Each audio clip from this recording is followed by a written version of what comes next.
So, after watching multiple gameplay videos of the Dead Space remake and preparing, of course, for its release this Friday, I'm left wondering one thing.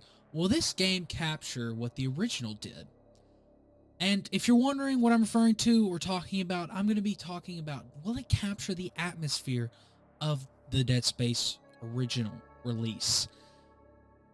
And of course, before that, I want to say, hey y'all, welcome back to the channel. Today I'm going to be diving into whether or not the Dead Space remake will capture the atmosphere of the game, and also provide my final thoughts before release, of course, and discuss what I'm excited for, I guess, for the release. So before that though, if you enjoy hearing topics or watching videos that pertain to PlayStation, Xbox, or PC, then I'm going to be honest with you, this channel's for you.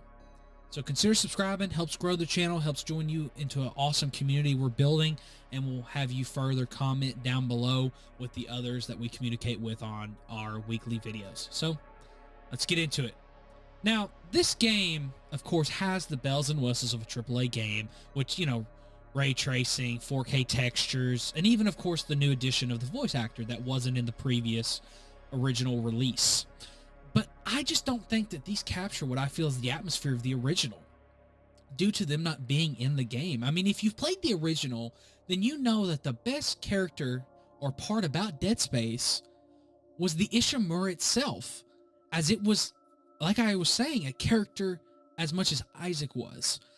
I mean, the story the ship told of how its crew desperately tried to survive something that was unsurvivable due to this curse, pretty much, of a religion sweeping through the ship. I mean, it really gave this tale of desperation of a crew trying to survive something that was unsurvivable due to the no knowledge of what it was, and watching their friends, families, co-workers turn into these scary creatures that just killed them and turned them into another one of them to spread through the ship, and on and on.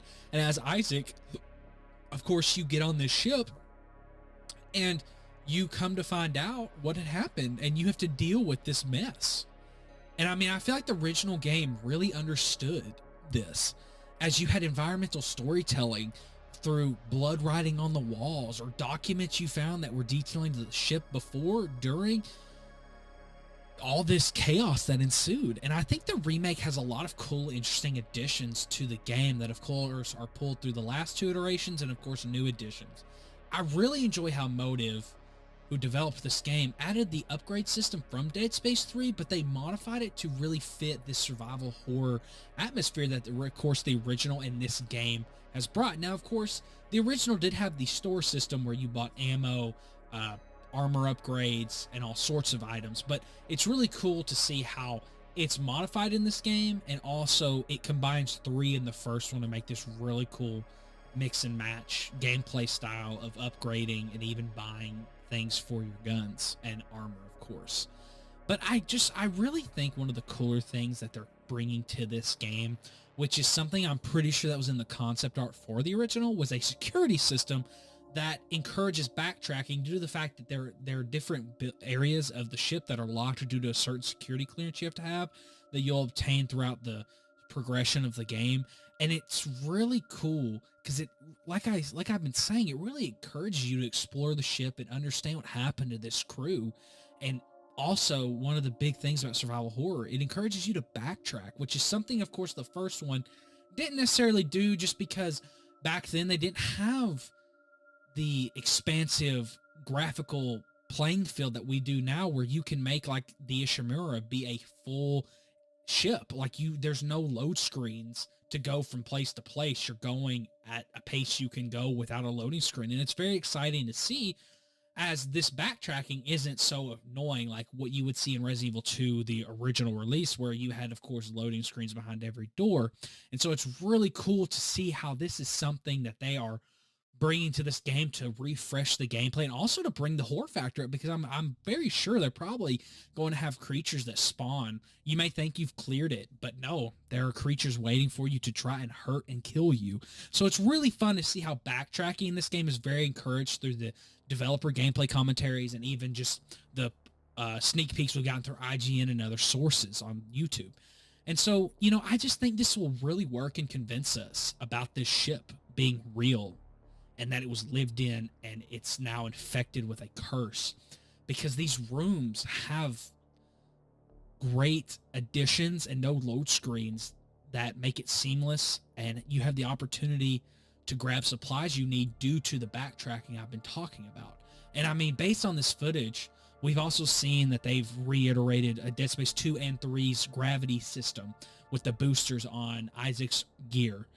What's really cool is that it really has changed the puzzles that are in the game to make them more stressful, more intense, and really add more additions and graphical improvements that, of course, were not needed.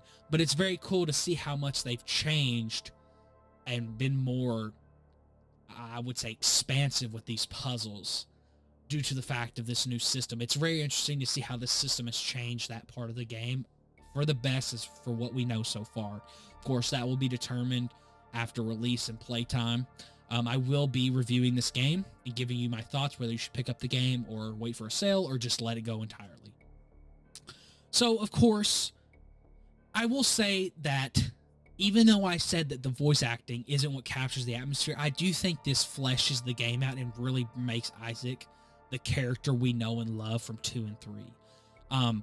I think that with the original voice actor being added, it's going to add some more storytelling aspects that we may not have gotten in the game that relate to Isaac and maybe the crew he goes with to board the Ishimura. I think it's really fun to see, because really in the original, all we got were his crew members that talked.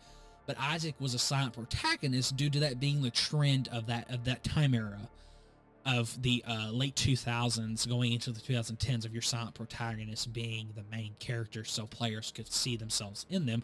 Of course, because Isaac wears a helmet through most of the game, you see his face in the beginning, but really you can project yourself into the character due to there not being much about him being spoken, at least. So it's a really cool addition, as I've seen in some of the gameplay that they've actually made Isaac talk about the church that you would meet in the later games 2 and 3 that are part of this kind of like cult that encourages this hellish nightmare that was on the Ishimura.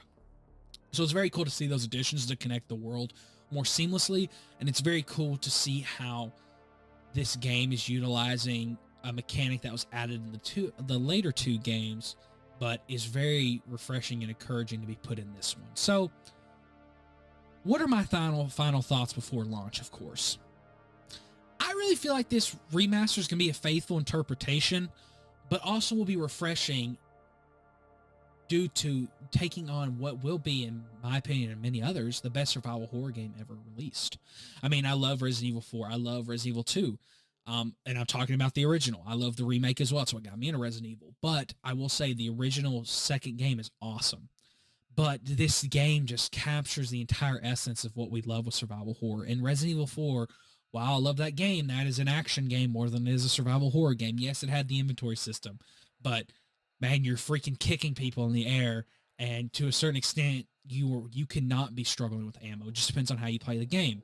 That's another talk for another day. But I do think that this game will be a faithful iteration, and I cannot wait to see how Motive captured this atmosphere and really made it their own, but also kept it in the wheelhouse of what the original developers of the Dead Space original release made. So I can't wait to see that. I am really excited to again play as Isaac and go through the Ishimura in a more refreshing, no load screens way. But I do encourage you, if you've never played the original, play the original. You have a couple days. It's not a long game. Play that original game and then go into this remake. You will appreciate this remake more if it's good, and you will love to see the changes, but also what they kept the same. Kind of like how The Last of Us show is. If you've played the game before, you do enjoy certain aspects of it because due to it changing, but not in an unfaithful and neglected form that a lot of video game shows do. So I highly recommend that you check out the original Dead Space 1. Now, do I think it's going to be as groundbreaking as the original? No, I don't. Because the original is what got us here, and the mechanics and the interesting ideas they brought to that game are being replicated here. I don't think that any remake is going to really change the landscape of survival horror due to them reiterating this game. At the end of the day, this is a remake. This is something someone took to remake a game that they felt needed a update. And I just don't think with that, because if you introduce too many mechanics that aren't pertaining to the original, you're going to alienate the fans and they're not going to play your game, because at the end of the day, they're coming for Dead Space, not any other survival horror game that you would tend to make. So I don't think this will be groundbreaking, or I don't even think it'll be better than the original, because you can't beat an original. It's the first game. It's like if they remade A New Hope, like Star Wars A New Hope. It's not going to be better because you're just riffing off the original. So I do think this will be a really good remake, but I don't think it's going to be something game changing, and I don't think it's something that will really make you feel like the first one's obsolete now. Because at the end of the day, the first one is the best. But you want to play this one due to the updates. It's kind of like a system software update.